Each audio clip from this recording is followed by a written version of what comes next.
Almost 62 years after the end of World War II, there are still wounds not completely healed. Barry Peterson has the story of an episode from the war in Asia that causes pain to its victims to this day.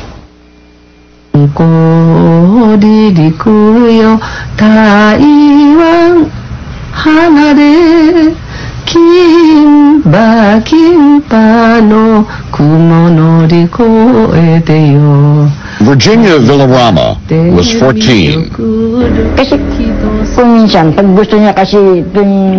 Every day, there were different Japanese men, sometimes 3 or 4. I fainted once and didn't even know if someone was still on top of me. Simeona Nueva Rama was also 14. It was painful being raped every night. And in the daytime, they made me cook, wash, and clean. Some call them sex slaves. The Japanese delicately call them comfort women. As the Japanese army conquered countries like China, the Philippines, and Korea in the years before World War II started, they set up brothels. They justified it by saying it kept soldiers from raping local women. Half a century later, the issue of comfort women isn't going away. These kinds of controversies over the war usually flare up when the Japanese say or do something that offends the rest of Asia. But in this case, it's something the American Congress may do that has angered the Japanese.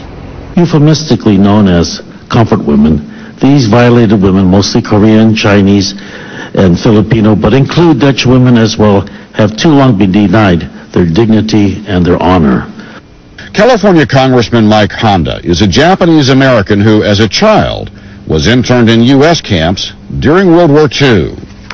He held hearings on the issue of the comfort women last month. The horrific memories of opening night of the brothel have tortured my mind all my life. Jan O'Hearn was 19. Now living in Australia, she told her story. In the bathroom, I tried to wash away all the dirt and shame of my body. Just wash it away, just wash it away.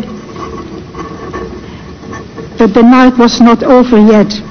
There were more Japanese waiting. Honda wants the U.S. Congress to condemn what the Japanese did to the comfort women.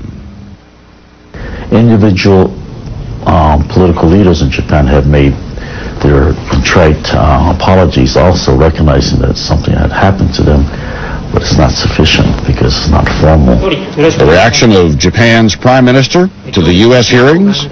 First, he denied the women were coerced into the brothels.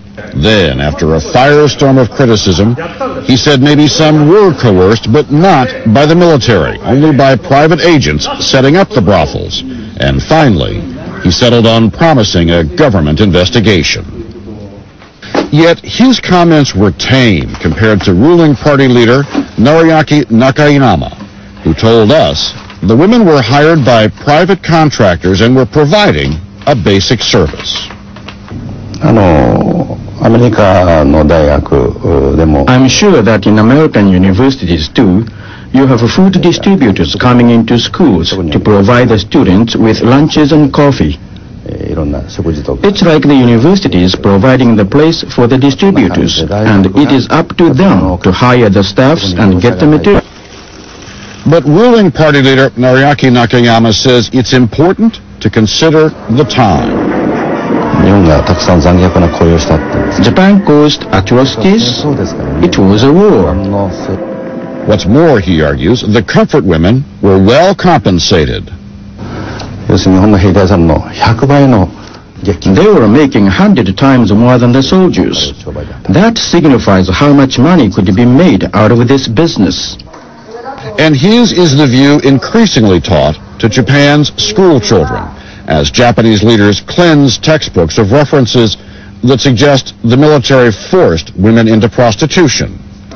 And as for the infamous 1937 Japanese massacre in Nanking, China, that historians say took more than 300,000 lives. Some Japanese textbooks now say maybe it didn't happen at all. Which is why when some comfort women got an audience with very junior Japanese officials, they screamed, "You must not hide this history," she says. "Don't you have a conscience?"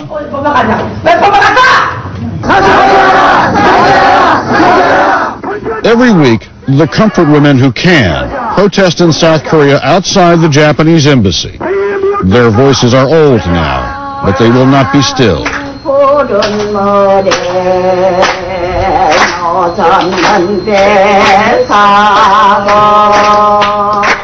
Yi Okasan, like others, was taken from Korea to brothels in China. "I count the years," she sings, "of living in a foreign land, only the spring of my youth grown old." Virginia Villarama was 14. Sila nagsira ng mga buhay namin. They destroyed our lives. We have no bright tomorrows because of what they did to us. Time is on Japan's side. Most estimate that there were about 200,000 comfort women. Only a few hundred are still alive. And they wonder, after they are gone, who will remember their stories.